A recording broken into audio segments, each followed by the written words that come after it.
I'm skipping the intro for this one. Hi, welcome to the review show that this ugly guy right here created. Yeah, he created this, and he's on Jurassic Park 3. I think I said this last review. There's a little pocket in the Jurassic Park fandom that adores this movie, and I myself adore that part of our community, part of our fan base. I love that this movie has such like it's got its own little cult following, and I love that so much. Um, yeah, I love how it's got its own little fan base, and that makes me unbelievably happy. Now, what do I think of this movie personally? Well, let's just say I'm not one of those people who adore this movie. It's my second least favorite Jurassic Park movie of all of them. And, well, there are quite a lot of reasons why, and I will be getting into that. I never do this in any particular order. Let's start with characters. Characters. Most of them suck in this one. Let's start with the two that don't do anything and just die as soon as they get on the island. Nash and Cooper. One gets taken out of the front of a plane by the Spinosaurus, and the other gets eaten by the Spinosaurus pretty damn quickly. So, yeah, they're not written at all, basically. I'm going to get into the poorly written ones, but he's not written they're not written. Nash and Cooper aren't written at all, so I can't fault them for it. I think I'll save the worst for last. Alan Grant is back, and he's Alan Grant. He's awesome. He's epic. Alan Grant is epic. He's got more. I think he's got more. I think he's got more quotable lines in this one than he does in the original, actually. So Alan Grant himself might be a little bit better in this one than he is in the first one. Not saying that he's bad in the first one. It's just he's a lot more quotable in this one in particular.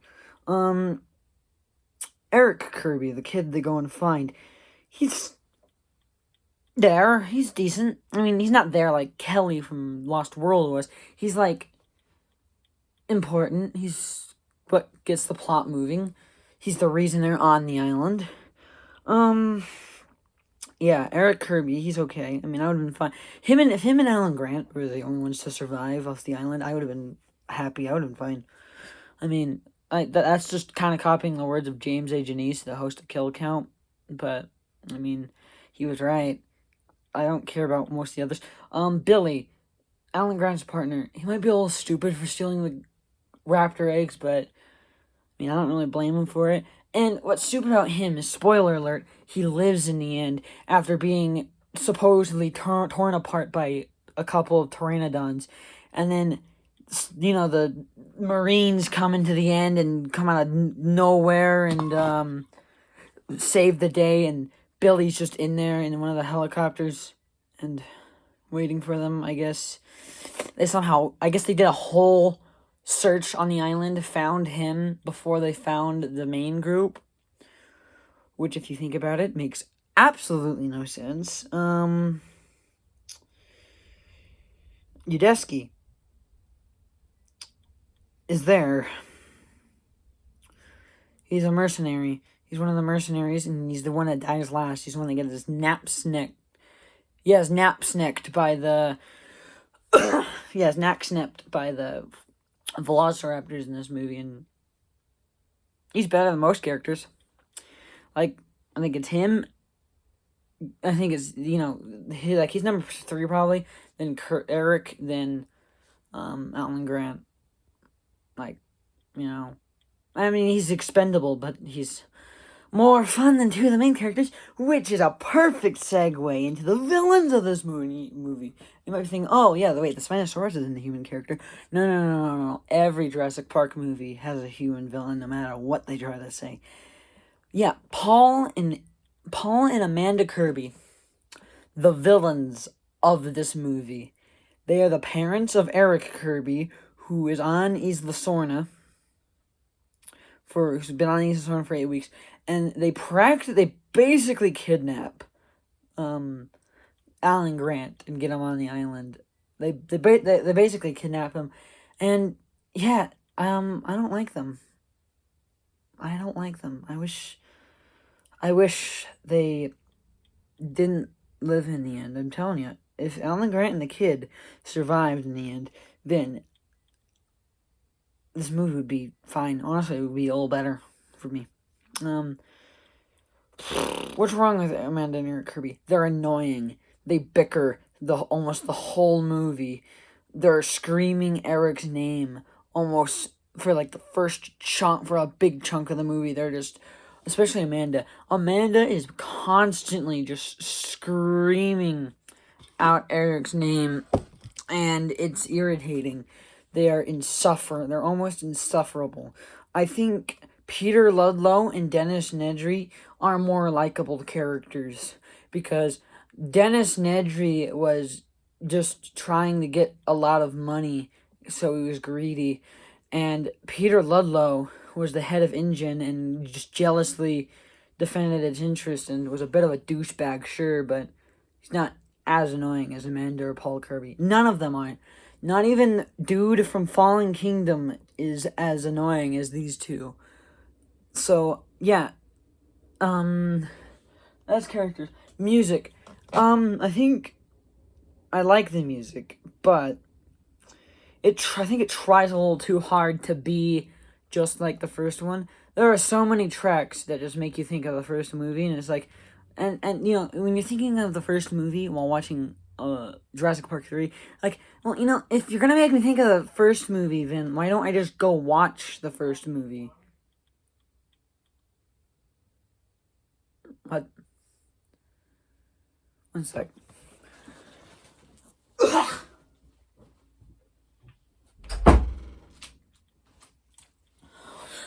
If you're gonna remind me of the first movie and how great that is, then why am I watching the third one? Why don't I just go watch the first one? If you so much want to remind me of it. So yeah, I think this one tries to stick a little too close to the first one, because it doesn't have really its own feel. It has, it just tries to mimic the first one too much. The music, anyway.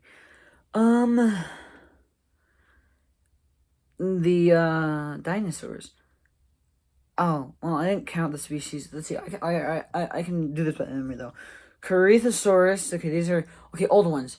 Parasaurolophus, Brachiosaurus, Stegosaurus, Triceratops makes a very short appearance. T-Rex, Velociraptor. That's 6. I'm trying to think if there's any more that aren't new. Okay, 6. Corythosaurus, these are new ones. Ankylosaurus, Spinosaurus. It's 3 new ones, so I think that's 9 dinosaurs. So that means like 1 dinosaur per movie. Oh, copies. Well, that's old ones. But anyway, so 1, 2, 3, 4. That's 10. I guess Pteranodon, if you want to count that, but I didn't count that the last movie, so frick. So actually that means 9. That means 9 for the second movie and 11 for this movie. It's got a good variety. All of these movies, I think, have a good variety of dinosaurs. It's just, yeah.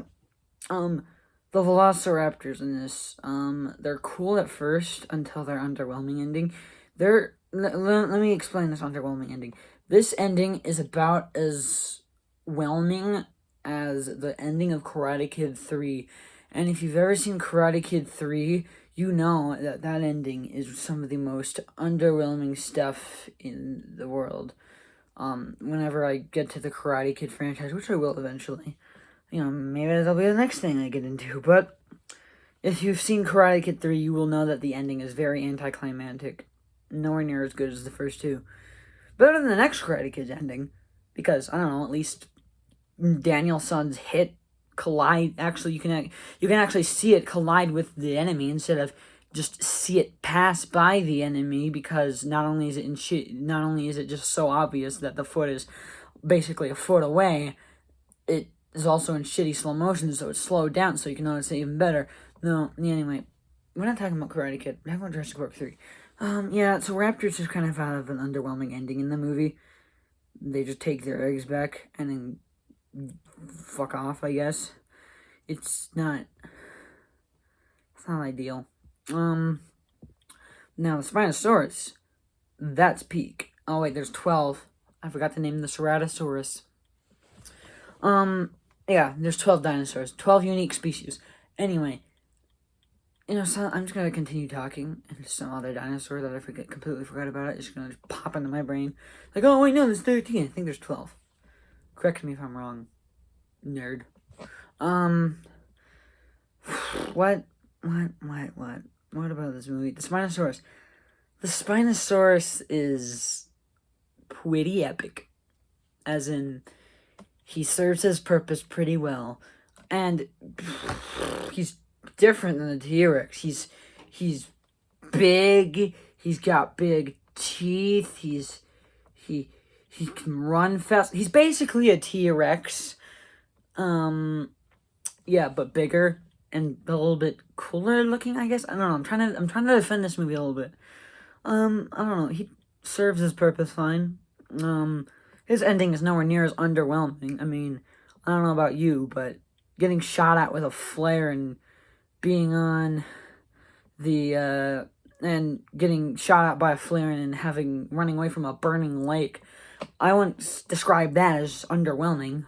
So he's got a pretty good. He's got his pretty own good final battle. But let's get into the really yucky. Why don't I like this movie? Well, I can tell you why I used my original reason when I was a kid and didn't rank movies based on actual good things. My original reason was the T-Rex dies, so I don't like it. Because the T-Rex dies. That was my original reason. That's not part of it anymore, really. That's not a good reason to rank them any movie. Just because your favorite dinosaur died. Get over it, you baby. But when I had that opinion, I basically was a child, more of a child. So, I had the right to have that opinion because my opinions didn't matter quite yet. My opinions weren't very well formed. This movie is pretty poorly written. Let's get into probably the worst written part of it. Okay, let's get into some really yucky stuff. Alan Grant and Ellie Sattler, their romance, I mean, it was very subtle in the first movie, but you felt something going on between them. She's not available in the first movie. They're dating, and it's subtle, but it's there. And, at the end of Jurassic Park, you're kind of expecting Alan Grant to be, you know what, maybe I'll try this kids thing, and then they'll marry and, live happily ever after together. But no, this movie decides, what? Ellie Sattler and Alan Grant are together? You sound like a crazy person. You're expecting them to have kids together? Oh, no. Ellie's gonna have kids with a different guy named Mark. Yeah, who's Mark? That's just some random guy. He's not really important. Silly. You thought Alan Grant and Ellie Sattler were gonna be together in this movie? You're so stupid. You're so stupid for ever thinking that. You picked up on the wrong signals in that first one. So she has kids with this random dude. And Alan Grant's gonna die alone. Maybe that's a bit extreme, but whatever. The ending. In the Spinosaurus River scene, which is an epic scene, really good scene. Honestly, probably the one good scene in this movie. Honestly, here, just look. If you want to get all the good parts of this movie, just look up all Spinosaurus scenes from Jurassic Park 3, and then there's this compilation made by the official Jurassic World channel, and there you go. That's all the good parts of this movie. The Spinosaurus scene, Alan Grant calls Ellie with the satellite phone, and he says, I didn't notice this before, but he actually does say Site B, so that's how she tracks him down. I always thought he just said the river twice, so I thought that's what Like, what, she went off of the river? The one on Site B? That river? I mean, the river, that's very vague. There are thousands and probably millions of rivers on this planet, and that's not very specific. But, yeah, he does say Site B, so that's how she gets to him. And in the ending, the raptors come in, surround them, they're looking for their eggs, and then and then Amanda gives the eggs back. They take the eggs, and then they hear a helicopter pass overhead. They go away. They go to the beach. This man, I'm trying to summarize this as best I can. A man in a suit stands at the shore, and he has a megaphone, and he's like, Dr. Grant, Dr. Alan Grant, and then they're all like, no, that's a very bad idea. And then the freaking Coast Guard rolls in with fucking tanks and shit, and it's like, whoa, what a good friend you got there, Alan. She sent the Navy and the Marines. Hell yeah. And then, like, they enter a helicopter, and then Alan Grant's like, what, he sees Billy on there and bandages. He's like, whoa, Billy, you live? He's like, yeah. And he's like, hey, look, I got your hat. It's your hat. I saved it somehow. Yeah, I saved your hat. So, here's your hat. And then they go off. They start flying off. They see some pteranodons flying. He's like, Alan Grant's like, well, I think you're going to go find some nesting grounds. And then Amanda's like, well, as long as I don't go to Enid, Oklahoma. And then freaking Paul's like, let's go home. Freaking Eric's just like,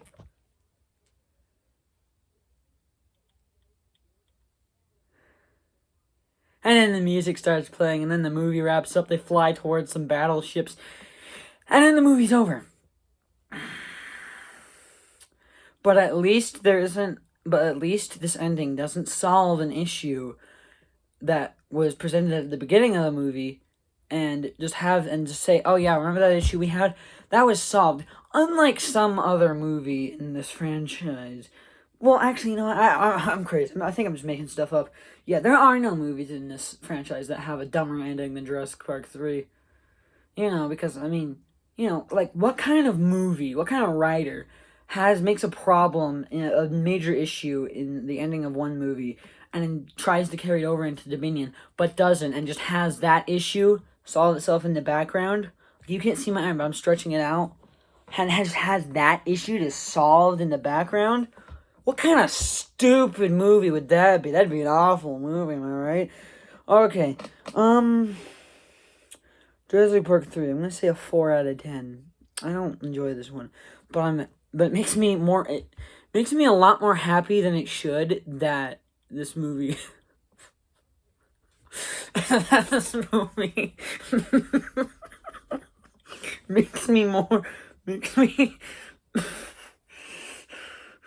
makes the enjoyment of other people enjoying this movie makes me happy. I remember when this movie was like being released in the theaters recently and on Twitter. I feel like a month into me having Twitter, and then after a while I stopped using it because I didn't like where it was going. Yeah. So I remember seeing all these posts about people like, the beginning has got the Jurassic Park title and the slashes come through and everybody shoot. I remember that made me really happy. It makes me so happy that people enjoy that movie so much. And I don't know why. Like, listen, if you walk up to me and say, hey, Jurassic Park 3, that's my favorite Jurassic Park movie, man, then I will give you a high five, not because I agree with you, but because your enjoyment of that movie makes me happy. And I don't want to stop you from loving a movie. Any movie, really. Even if it just is objectively dog shit. Of course, I guess not really any movie's objective. But if it's like... But I mean, like, let's say you love you love Jaws the Revenge. I'm not giving you a high five because that movie is not good. I don't get enjoyment from people enjoying that movie. But okay, here's an example that's like Jurassic Park 3. The original 1993 Super Mario Brothers movie. If you enjoy that movie, I kind of get it. I mean, that movie is kind of goofy and zany in its own way. Honestly, I think there's a bit of a different movie and not a Mario adaptation. it'd be kind of dumb fun. A lot more dumb fun. But because I'm a Mario fan, or because I think some Mario fans enjoy it too, but because I'm a Mario fan, I'm like, no, this is shit. Why is Bowser a dude? But anyway, that's my opinion on Jurassic Park 3. It's bad, but not dog shit. It doesn't quite suck Dino's dick. Because there is one movie in this franchise that does, and we will get to that. And there will be blood. I will sink my teeth into that movie and tear it to shreds because I hate that movie, and its very existence makes me mad on more than it probably should. It makes me mad an unhealthy amount, but this one don't. I'm happy this one exists, because without it, some people would not have this movie to enjoy and cherish and love like they do. But I don't like it. It's not for me. It's not for me. But I'm glad it exists out there, so people out there can enjoy it. I couldn't see Jurassic Park 3 any other way, really, than what it is. So, 4 out of 10. Glad it exists. Glad people can enjoy it. Not for me. Bye. That's it. That's it. Get out of my house.